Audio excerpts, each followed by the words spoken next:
Week 2, here we go. Welcome back to another presentation by Miss Sorby. New topic, ancient China, which is very exciting. We're done with Egypt, so don't throw out your stuff and put it into the bin just yet. You may need that stuff later on, but you can start afresh. Ancient China is a really interesting topic and there's a lot of fun activities we'll get to do. Hopefully we'll see you in person very soon, but until then, you have to listen to my beautiful voice over the interweb. So, what you can do is, if you've got a bit of free time or you're avoiding some other schoolwork, you can make a pretty title page in your book in reference to ancient China.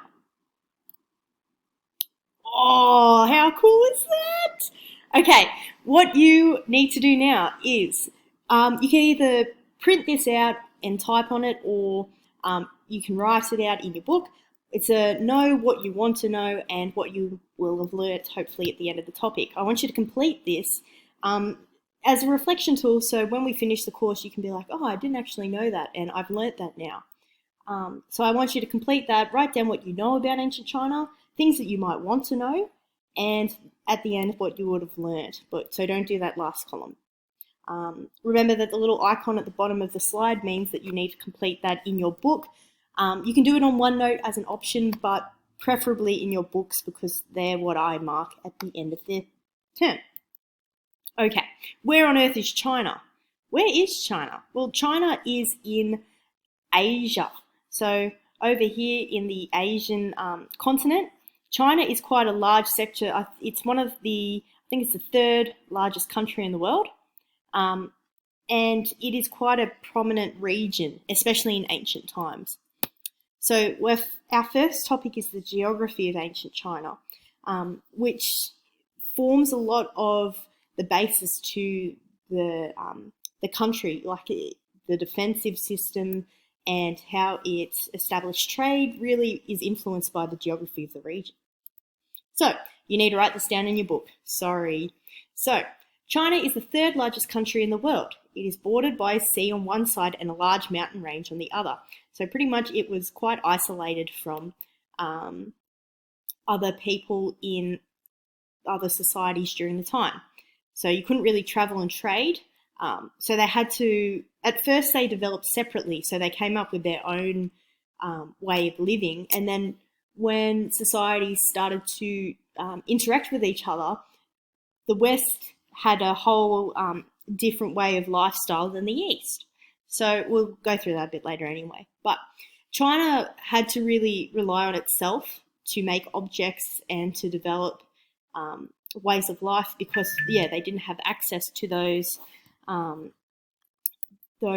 resources and skills from other countries. The development of the civilization was aided by features such as long rivers, fertile soils, temperate climates, and isolated valleys. So similar to Egypt, you might note, with the fertile soils and long rivers. So most civilizations will develop along a river system because of water and fertile soils because of good farming land. So now you know. Landforms important to ancient China. So the Himalayan mountains are located to the south and southeast of China. You might have heard of the Himalayas. They're quite famous. They are in a lot of movies. People tend to climb them. They're pretty good climbing mountains, I guess. I can't say I've climbed them. And they provided during these times a good impassable border for ancient China. So people wouldn't really climb over the mountains because they'd look at them and go, oh, that's too much climbing. I'm not going to do that. So they'd have mountains at the south and deserts in the north and the west. So the Gobi Desert, which a lot of you might have also heard of, and the Taklamakan Desert, we got there, I think. They're the two of the world's largest deserts. And the same sort of thing, these surrounded the border of China.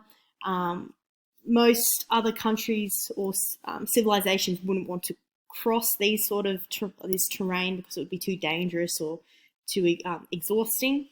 But it was... they were sort of like a defensive strategy around China.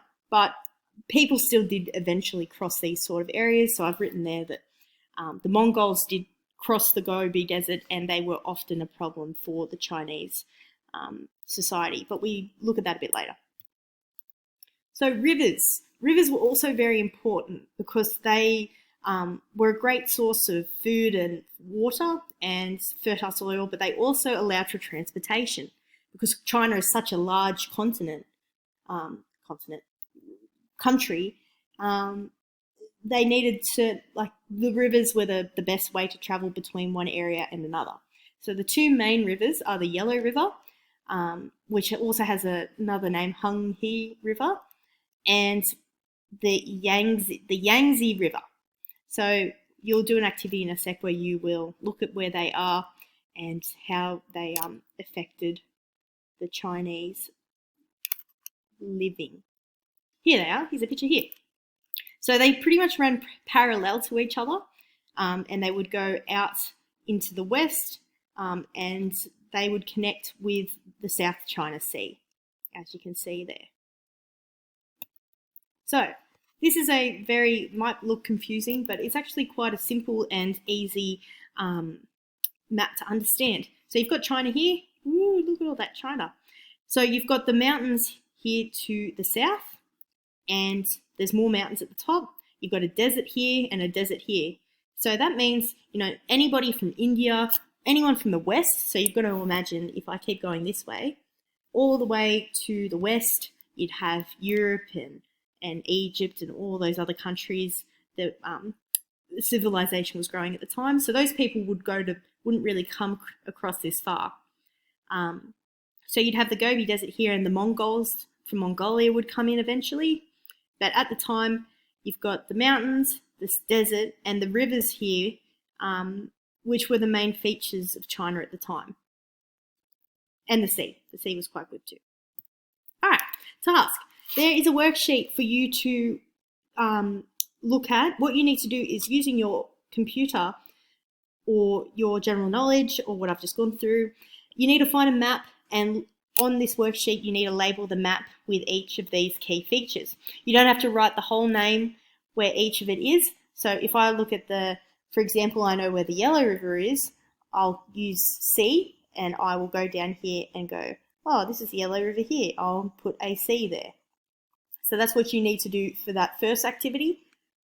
The second activity, there is a worksheet in the files tile of the hub for you to complete as well, where it asks you to look at the key geographical features. So what the terrain looks like, what colours represent, bit of a geography task, sorry. As well as that, I don't know where my other dot point went.